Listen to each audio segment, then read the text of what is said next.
আমন্ত্রণ জানাচ্ছি আপডেট সংবাদে। শুরুতেই জানিয়ে দিব গুরুত্বপূর্ণ শিরোনাম, এরপরেই থাকবে বিস্তারিত। শুরুতেই জানিয়ে দিব ইসরায়েল হামাস যুদ্ধের ভয়ঙ্কর আপডেট। এদিকে ইসরায়েলের জন্য হিজবুল্লাহ বড় ধরনের বিপদ। ইসরায়েল হিজবুল্লাহ সর্বাত্মক যুদ্ধের শঙ্কা। আরো জানাবো শক্ত অবস্থানে হামাস, যুদ্ধবিরতিতে প্রস্তুত ইসরায়েল, কিন্তু ছাড় দেবে না হামাস, ঘোষণা ইসমাইল হানিয়ার। লোহিত সাগরে হুতিদের বিরুদ্ধে মার্কিন জোটে যোগ দিচ্ছে অস্ট্রেলিয়া, ভাবছে জার্মানিও। এবার কি যুদ্ধ শুরু হতে পারে ইয়েমেনের সঙ্গে? জানাবো সম্পূর্ণ বিস্তারিত। ভিউয়ার্স, আমাদের সঙ্গেই থাকুন এবং আপনার মূল্যবান মতামত কমেন্টস বক্সে জানিয়ে দিন আসলে ঘটনাটি কি ঘটতে যাচ্ছে। আরও জানাবো মধ্যপ্রাচ্য সহ গোটা বিশ্বের সবচেয়ে জরুরি বিষয় ফিলিস্তিনি, বললেন ইরানের প্রেসিডেন্ট সাইয়েদ ইব্রাহিম রাইসি। এবং সর্বশেষ জানিয়ে দিব গুরুত্বপূর্ণ সংবাদ, ফিলিস্তিনে গাজায় হামলা বন্ধের যে ভয়ঙ্কর শর্ত দিলেন ইসরায়েলের যুদ্ধবাজ প্রধানমন্ত্রী বেঞ্জামিন নেতানিয়াহু। ভিউয়ার্স, আপনারা কমেন্ট করে জানিয়ে দিন যে হামাস কি এই ভয়ঙ্কর শর্ত মানবেন কিনা। শুনছিলেন সংবাদ শিরোনাম, এখন বিস্তারিত। তার আগে অনুরোধ থাকবে ভিডিওতে একটি লাইক দিন এবং কমেন্টস করে জানিয়ে দিন কোন জেলা থেকে বা কোথা থেকে আমাদের সঙ্গে যুক্ত রয়েছেন। ইসরায়েল হিজবুল্লাহ সর্বাত্মক যুদ্ধের শঙ্কা। ইসরায়েলের জন্য হিজবুল্লাহ বড় ধরনের বিপদ। এটা শুধু এখনই না, শুরু থেকেই। ৭ অক্টোবর হামাসের হামলার পর ইসরায়েলের প্রতিরক্ষামন্ত্রী ইয়োব গ্যালান্ট ও মন্ত্রিসভার অন্যান্য কট্টরপন্থী সদস্য লেবাননের এই সশস্ত্র গোষ্ঠীর বিরুদ্ধে আত্মরক্ষার নিজেরাই আগে আক্রমণ চালানোর পক্ষে। এতে বিপদ গুনছে ওয়াশিংটন। তাদের ভয় সংঘাত আঞ্চলিক রূপ নিলে ইরানও জড়িয়ে পড়তে পারে। অপরদিকে যুক্তরাষ্ট্রের আস্থাভাজন ইসরায়েলের প্রধানমন্ত্রী বেনিয়ামিন নেতানিয়াহু হিজবুল্লাহর সঙ্গে যুদ্ধের প্রস্তাব বাতিল করে দিয়েছেন। তবে ইসরায়েলি রাজনৈতিক জেনারেল ও সাধারণ জনগণের একটি বড় অংশের মধ্যে দৃঢ় বিশ্বাস গেঁথেছে যে লেবাননের সঙ্গে নতুন একটি যুদ্ধ অনিবার্য। নভেম্বরের শেষের দিকে একটি জনমত জরিপে দেখা গেছে ইসরায়েলের 52% মানুষ অবিলম্বে হিজবুল্লাহর বিরুদ্ধে যুদ্ধ অভিযান চালানোর পক্ষে। অন্যদিকে মাত্র 35% মানুষ উত্তরাঞ্চলের নতুন একটি যুদ্ধের শুরুর বিপক্ষে মত দিয়েছেন মাত্র। ইরানকে ধন্যবাদ দিলেন ইসমাইল হানিয়া। শক্ত অবস্থানে হামাস, যুদ্ধবিরতিতে প্রস্তাব ইসরায়েল, ছাড় দিবে না হামাসও। ফিলিস্তিনের ইসলামী প্রতিরোধ আন্দোলন হামাসের প্রধান ইসমাইল হানিয়া বলেছেন, অবরুদ্ধ গাজা উপত্যকায় ইহুদিবাদী ইসরায়েল বর্বর হত্যাযোগ্য ও অপরাধযোগ্য সংগঠনের পরে প্রতিরোধকামী যোদ্ধারা ময়দানে অত্যন্ত শক্ত অবস্থানে রয়েছে। কাতারের রাজধানী দোহায় ইসলামী প্রজাতন্ত্র ইরানের পররাষ্ট্রমন্ত্রী আমির আবদুল্লাহিয়ানের সঙ্গে এক বৈঠকে তিনি একথা বলেন।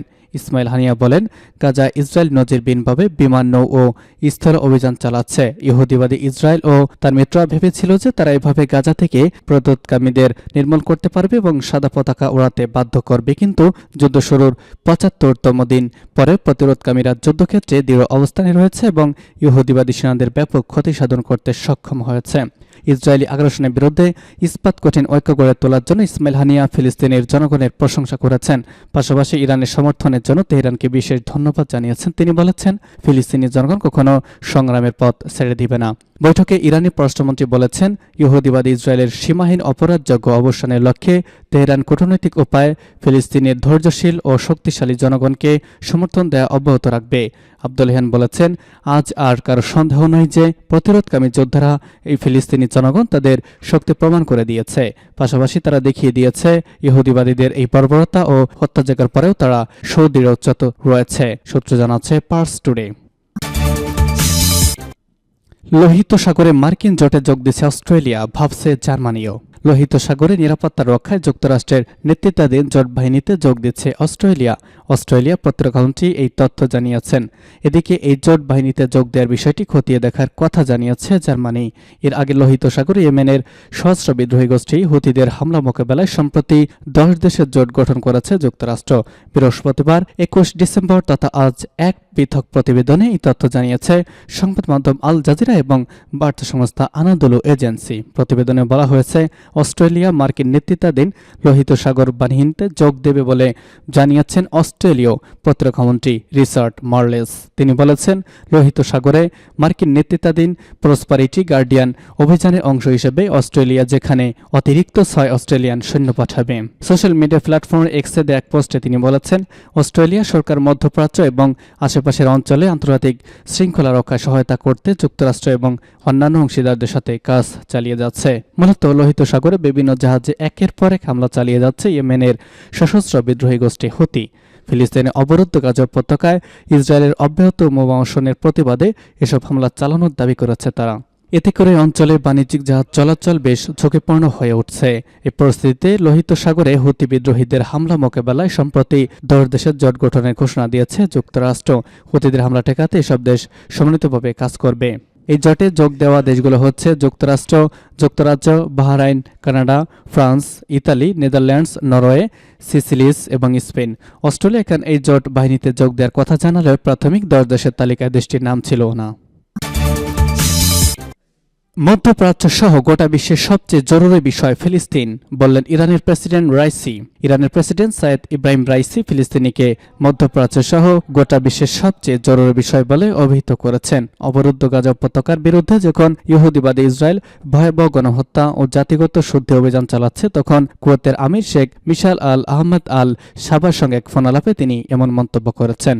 প্রেসিডেন্ট রাইসি বলেছেন, ফিলিস্তিনি জাতির ন্যায়সঙ্গত অধিকার পুনরুদ্ধার করার লক্ষ্যে ইসলামী প্রজাতন্ত্র ইরান মধ্যপ্রাচ্যের অন্যান্য দেশের সঙ্গে কাজ করছে। গত ৭৫তম দিন ধরে গাজা উপত্যকার বিরুদ্ধে তেল আবিবের গণহত্যামূলক যুদ্ধ চলছে। গত ৭ অক্টোবর গাজা ভিত্তিক ফিলিস্তিনি প্রতিরোধ আন্দোলনগুলোর বড় ধরনের অভিযান চালানোর পর এই দিন থেকেই গাজার ওপর নির্বিচারে জাতিগত শুদ্ধি অভিযান শুরু করে দিল তেল আবিব। এ পর্যন্ত ইসরায়েলি পাশবিকতায় ২০,০০০-এর বেশি ফিলিস্তিনি নিহত হয়েছেন, যাদের বেশিরভাগই নারী ও শিশু। ফোনালাপে ইরানের প্রেসিডেন্ট ফিলিস্তিনি জাতির অধিকারের প্রতি পূর্ণ সমর্থন জানানোর জন্য কুয়েতের আমিরকে ধন্যবাদ জানিয়েছেন। সেই সঙ্গে দখলদার ও অবৈধ রাষ্ট্র ইসরায়েলের সঙ্গে সম্পর্ক স্বাভাবিক করার প্রচেষ্টায় সামিল না হওয়ার জন্য তিনি কুয়েতের প্রতি কৃতজ্ঞতা প্রকাশ করেছেন। এ সময় প্রেসিডেন্ট রাইসি প্রতিবেশী দেশগুলোর সঙ্গে সম্পর্ক ও সহযোগিতা শক্তিশালী করতে তার দেশের আগ্রহের কথা জানিয়েছেন। ফোনালাপে কুয়েতের আমির বলেছেন, ফিলিস্তিনি জাতির অধিকার পুনরুদ্ধারের পক্ষে কুয়েত যে অবস্থা নিয়েছে তা ধ্রুব ও অপরিবর্তনীয়। আঞ্চলিক সমস্যাবলী সমাধান হয়ে মধ্যপ্রাচ্যে অচিরেই শান্তি, স্থিতিশীলতা এবং নিরাপত্তা প্রতিষ্ঠিত হবে বলে তিনি আশা প্রকাশ করেছেন। সূত্র জানাচ্ছে পার্স টুডে। এবং সর্বশেষ জানাবো, গাজা হামলা বন্ধে যে শর্ত দিলেন ইসরায়েলের যুদ্ধবাজ প্রধানমন্ত্রী বেঞ্জামিন নেতানিয়াহু। ইসরায়েলের প্রধানমন্ত্রী বেঞ্জামিন নেতানিয়াহু বলেছেন, আমাদের সব বন্দীর মুক্তি না হওয়া পর্যন্ত গাজা যুদ্ধ বন্ধ হবে না। গাজা উপত্যকা থেকে কেউ যেন আর কোনোদিন ইসরায়েলের জন্য হুমকি সৃষ্টি করতে না পারে, সেজন্য সেটি নিশ্চিত করাকেও গাজা আগ্রাসনের অন্যতম লক্ষ্য বলে উল্লেখ করেছেন নেতানিয়াহু।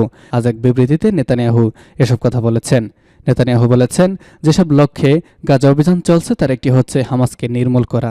এদিকে ইসরায়েল প্রধানমন্ত্রী বেঞ্জামিন নেতানিয়াহু গাজা উপত্যকায় যে কোনো ধরনের যুদ্ধবিরতি প্রতিষ্ঠার সম্ভাবনা নাকচ করে দিয়েছেন। নেতানিয়াহু বলেছেন, গাজা আগ্রাসনের জন্য যেসব লক্ষ্য নির্ধারণ করা হয়েছে তার সব অর্জিত না হওয়া পর্যন্ত তেল আবিব যুদ্ধ বন্ধ করবে না। হামাসের হাতে আটক ইসরায়েলি বন্দীদের মুক্তি করে নেওয়ার জন্য যখন তেল আবিবের ওপর অভ্যন্তরীণ চাপ তুঙ্গে রয়েছে এবং গাজা উপত্যকায় একটি যুদ্ধ বিরতি প্রতিষ্ঠা করে বন্দীদের মুক্ত করার লক্ষ্য প্রচেষ্টা চলছে, তখনই এমন বক্তব্য দিলেন নেতানিয়াহু। প্রসঙ্গত, গত ৭ অক্টোবর ইসরায়েলের সীমান্তে প্রবেশ করে আকস্মিক হামলা চালায় ফিলিস্তিনি স্বাধীনতাকামী সংগঠন হামাস। এতে প্রায় ১২০০ ইসরায়েলি নিহত হন। এরপরেই গাজায় পাল্টা হামলা চালায় ইসরায়েলি বাহিনী। এখন পর্যন্ত সেখানে হামলা অব্যাহত রয়েছে। গাজা ইসরায়েলি বাহিনীর চলমান হামলার কারণে তীব্র সংকট তৈরি হয়েছে। সেখানে একদিকে লোকজন বাস্তুচ্যুত হয়ে পড়েছে, অন্যদিকে খাবার পানির মতো নিত্য প্রয়োজনীয় জিনিসের হাহাকার আরও তীব্র হচ্ছে। সেখানে যুদ্ধবিরতির জন্য আন্তর্জাতিক চাপ বাড়ছে। এদিকে গাজার সরকারি মিডিয়া অফিস জানিয়েছে, ইসরায়েলি বাহিনীর হামলা এখনো পর্যন্ত কমপক্ষে ২০,০০০ ফিলিস্তিনি নিহত হয়েছেন। এর মধ্যে কমপক্ষে ৮,০০০ শিশু এবং ৬,২০০ নারী রয়েছেন। সংঘাত শুরু হওয়ার পর থেকে এখনো পর্যন্ত ইসরায়েলি হামলায় প্রতিদিন গড়ে ৩০০ প্রায় ফিলিস্তিনি নিহত হচ্ছেন। গাজার হামাস নিয়ন্ত্রিত স্বাস্থ্য মন্ত্রণালয় তথ্য নিশ্চিত করে।